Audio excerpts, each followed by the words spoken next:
your learning journey starts now. Ever wondered how much your brain can actually handle? Like, what's the absolute ceiling on thoughts, memories, and understanding? Forget the philosophical hand waving.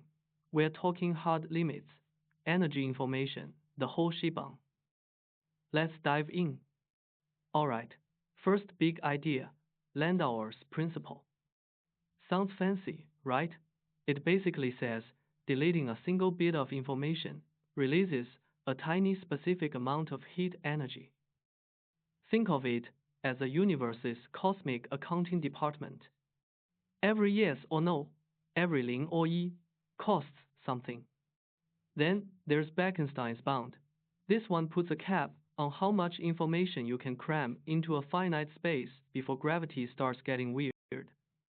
For our brains, it means there's a physical limit to how much stuff we can process.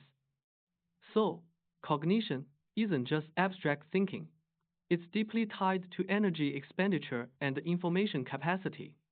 Your brain is like a supercomputer running on coffee and curiosity, but it has a power budget. Now, let's talk about structuring all this mental stuff. Enter DIC-WP data, information, knowledge, wisdom, purpose. It's like the pyramid of thinking. You start with raw data facts, numbers, sensory input. Process that into information patterns, context. Build that into knowledge, understanding how things work. Elevate that to wisdom, knowing when and why to apply that knowledge. And finally, purpose, the grand why behind it all. We even have a semantic coefficient to measure how much meaning is packed into each layer. Why bother?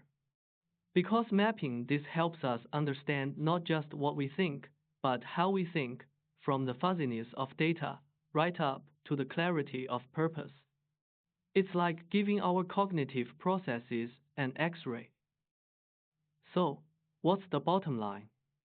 Putting it all together, Landauer's energy cost, Bekenstein's info limit, and the DIKWP structure gives us a way to estimate the upper bounds of human cognition.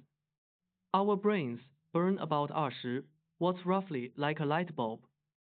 And based on those principles, we might be looking at processing around 10 to the power of 17 beta over a lifetime. That's a lot of DIC-WP layers. It tells us we're incredibly powerful, yet fundamentally limited by physics. But hey, isn't that what makes exploring these limits so darn fascinating?